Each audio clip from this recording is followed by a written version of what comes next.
Welcome to the deep dive. Today we're stepping away a bit from the usual metrics and data. Yeah, taking a different angle. Exactly.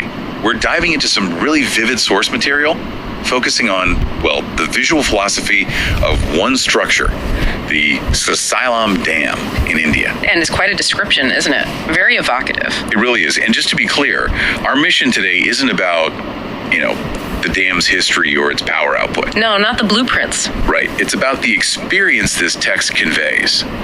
This tension and maybe harmony between this huge human creation and just raw natural energy.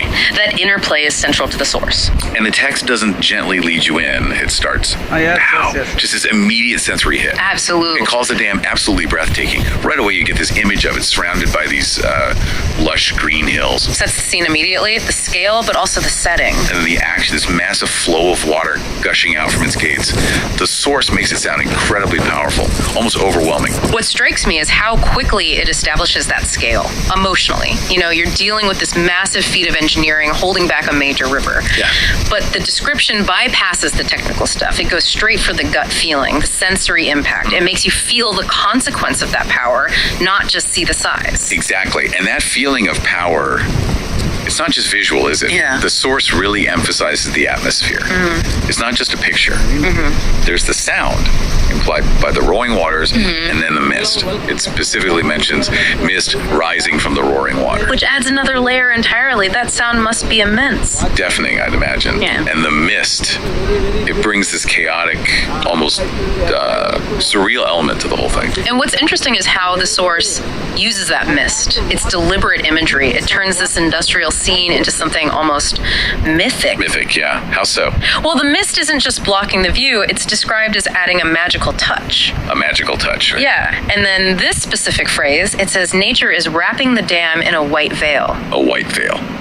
Wow. That's quite a poetic way to describe spray coming off a spillway. It is. It really romanticizes what's essentially controlled hydraulics. But hang on, if the waters are roaring, as the text says, can it really feel magical? I mean, the sound of that much water, that's pure, deafening power, maybe even violence. Not exactly serene magic. That's a really good point, and it brings up a key question about the source itself, doesn't it? Is this harmony it describes, this magic, is it earned visually and sensorially, or is it more of an assertion by the author? Right. Is it what you actually feel there or what the author wants you to feel? The source seems to use the visual beauty, that veil of mist, the green backdrop, to argue for this synthesis, this magic. But you're right, the likely sonic reality, the roar, probably clashes with that visual serenity. So maybe the dam itself, the structure, is the key. How do you mean? Well, the text says it's standing tall and strong. It's the silent thing in the middle of all this. It's the static force managing the noise, the chaos. Maybe that's what allows the magic and the roaring to coexist to the description. Ah, I see. The structure as the mediator, the visual anchor. Yeah, it bridges the visual, the veil, the hills, and the audible chaos. It provides the frame. That makes sense. It becomes the point of resolution in the scene. This constant tension, the roar of the water versus the silence of the concrete, that's what makes it more than just a big wall. It demands, awe. Not just, that's big. Okay, let's dig into that a bit more. This core idea, this duality, the source keeps highlighting, because that seems to be the heart of it. It really does. You've got these two completely different realities right there, side by side. Exactly. The source sets up this perfect contrast. It's like a dialogue between extremes. You've got, on one hand, the calm greenery of the forest. Stillness, peace, nature just being. Right. The slow, quiet element, the backdrop, and then right against that, dominating the picture, is the fierce, unstoppable surge of water. Total opposite. Raw power, movement, chaos. It's nature's quiet power versus its active, dynamic power. And the dam. It introduces a third kind of power, doesn't it? Human power. Controlled, mechanical. Yes. And the source suggests that the whole reason this place feels special, feels balanced, is because of that synthesis.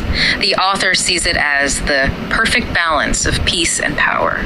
But for that balance to hold, the dam itself has to be incredibly strong. It has to contain that unstoppable surge, like you said. It has to force the chaos into some kind of order. The physical reality underpins the whole philosophical idea. The description mentions the dam standing tall and strong. We're talking immense scale, massive concrete. That sheer engineered strength is what allows it to absorb that conflict between nature's calm face and its chaotic one. Without flinching. Without flinching, exactly. The visual philosophy, the feeling of balance, it all rests on the success of the engineering.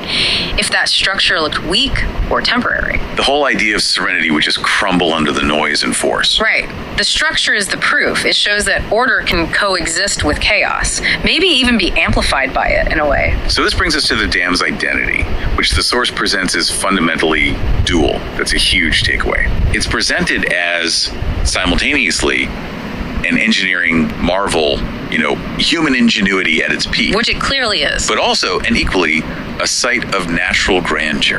And that phrase, natural grandeur, is so telling. It implies the author doesn't see the dam as fighting the landscape or just imposed on it. That's part of it. Yes, integrated, blended. The source says it blends beautifully with the natural landscape, which is quite a claim for such a massive concrete structure. It suggests it doesn't feel like a scar.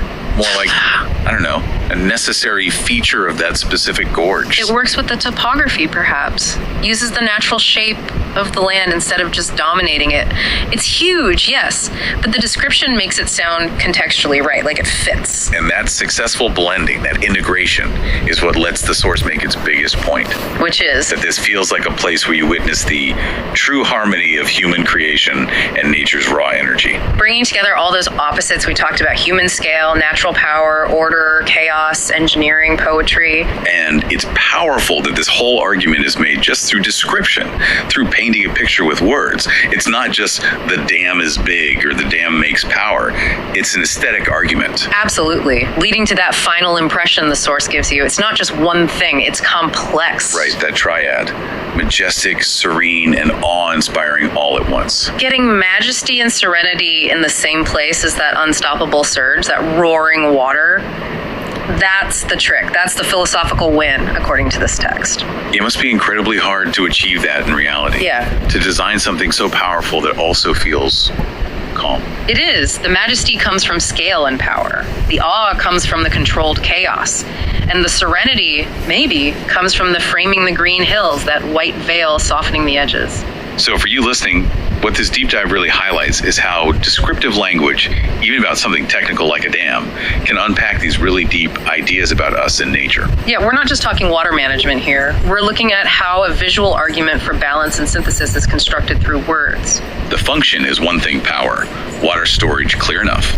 But the meaning, according to this source, lies in how it embodies that controlled chaos, that integrated power. It's doing its job aesthetically too, not just physically.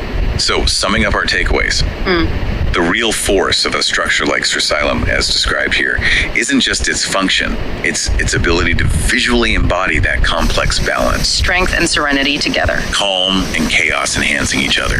The stillness of the hills, the movement of the water, the silence of the concrete, the ephemeral mist. It all has to work together. And maybe connecting this to the bigger picture, it leaves you with a question, doesn't it? Something for you to think about. Go on. Well, think about other huge structures you see around you. Bridges, factories, power plants, data centers. How many of them really achieve that blend the source describes, that mix of engineering marvel and natural grandeur? Good question. Are they majestic, serene, and awe-inspiring? Or are they just powerful, functional, maybe even intrusive on the landscape? So how often do we actually achieve that harmony? Exactly. That specific kind of harmony seems rare. And looking for where it is achieved, like in this description,